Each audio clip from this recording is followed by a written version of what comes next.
4 enseignements majeurs ressortent de l'étude que nous avons réalisée pour Moving On auprès de jeunes urbains engagés vis-à-vis de la cause environnementale en Europe et en Amérique du Nord. C'est une génération qui ne rejette aucun moyen de transport, y compris la voiture, pourvu qu'elle soit propre. Ces natifs du numérique sont véritablement la première génération à embrasser pleinement la multimodalité. Ils veulent pouvoir choisir la meilleure solution en fonction de leurs besoins à un moment donné.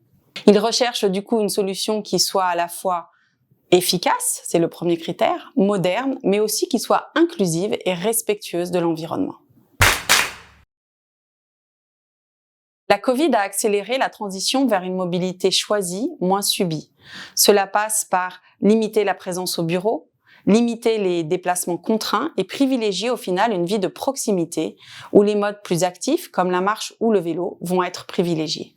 Pour les jeunes, les 5 grandes tendances qui vont impacter la mobilité de demain dans les grandes villes sont le télétravail, nous venons d'en parler, le développement des pistes cyclables, ils étaient 27% à nous dire avant la Covid qu'ils aimeraient utiliser plus le vélo dans la ville au quotidien, la Covid a permis cela, le développement de la mobilité zéro émission, le développement également de hubs multimodaux, et enfin la valorisation du temps, c'est-à-dire finalement perdre entre guillemets moins de temps dans les transports, ou disons-le autrement, avoir plus de temps utile. Donc ce temps passé dans les transports, pouvoir l'utiliser également à faire d'autres choses.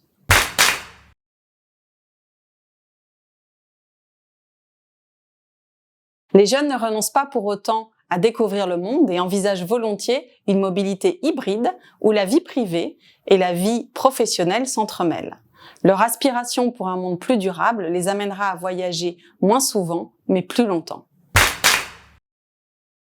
Cette génération est prête à apporter de nombreux changements dans ses usages de la mobilité, mais quand il s'agit d'innovation, d'urbanisme, de développement d'infrastructures ou de sécurité, ils se sentent impuissants pour agir.